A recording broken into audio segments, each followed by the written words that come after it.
ఇంకొకటి సార్ మిమ్మల్ని నాకు తెలిసి బాగా రిపీట్ చేసింది మీ జంజాల గారు అంటే మీ మిత్రుడు. అవునండి.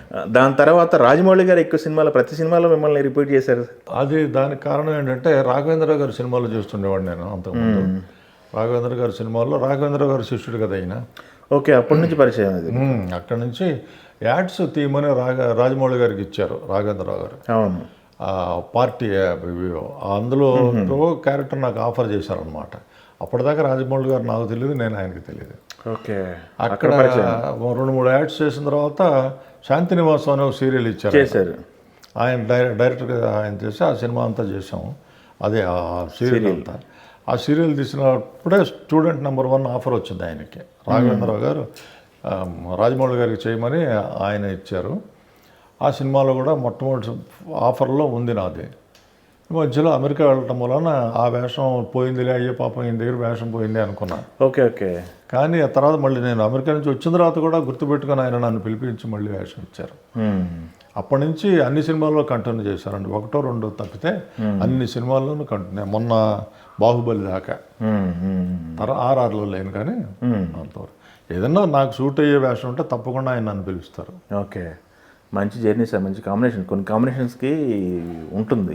అవును. ఇంకొకటి సార్, మనకి దాదాపుగా ఎన్ని సినిమాలు అయినాయి సార్ మన సినిమా విషయానికి వస్తే? 300 పైన అయ్యి ఉంటాయండి. నేను ఎప్పుడు లెక్కేయలేదు. 300 పైన అయ్యాయి. లాంగ్వేజ్కి వచ్చేసరికి తెలుగుతో పాటు తమిళ్ చేశారా? తమిళ్లో ఒక సినిమా చేశాను ప్రభుదేవ డైరెక్షన్లో.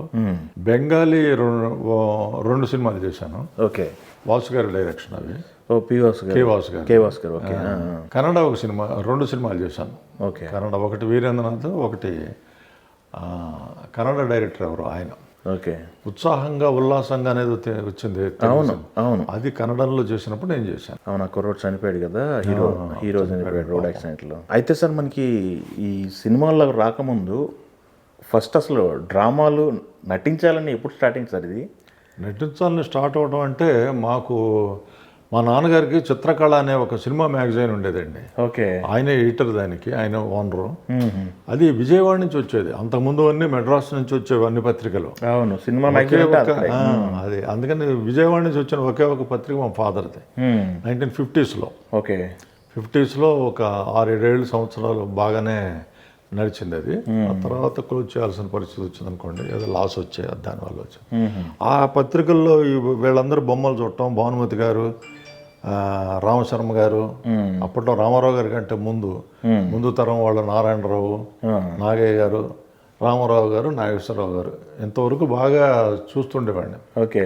చూస్తున్న టైంలో ఐ థింక్ 57లోనూ ఎప్పుడో మాయాబజార్ వచ్చింది. మాయాబజార్ నంబర్ ఆఫ్ టైమ్స్ చూసా. ఓకే. నాకు ఆ సినిమా బాగా నచ్చిందండి. ఇప్పటికీ మాయాబజార్ కనుక ఎక్కడైనా వస్తుంటే మొత్తం చూస్తాను, అంత ఇంట్రెస్ట్ అనమాట. ఓకే. ఆ సినిమా రామారావు గారిని చూసిన తర్వాత కొంచెం బాగా ఇంట్రెస్ట్ వచ్చింది. ఓకే.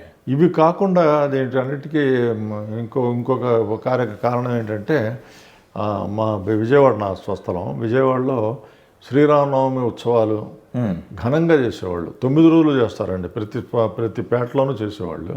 అప్పుడు ఈ పౌరాణిక నాటకాలు, సాంఘిక నాటకాలు ఇవన్నీ పెడుతుండేవాళ్ళు. అవి చూడటం అలవాటైంది. సో సినిమా అనేది మనకు దూరంగా ఉంది. సో మన ఇంట్రెస్ట్ ఫుల్ఫిల్ అవ్వాలి అంటే నాటకం ఒకటే అప్పుడు. అందుకని నాటకాల మీద బాగా ఇంట్రెస్ట్ వచ్చింది. ఓకే. ఇంట్రెస్ట్ వచ్చి 60 దగ్గర నుంచి 60లో హై స్కూల్లో ఉండగా ఏసీసీ క్యాంపులో క్యాంప్ ఫైర్ రోజున వేసాము మొట్టమొదటి నాటిక.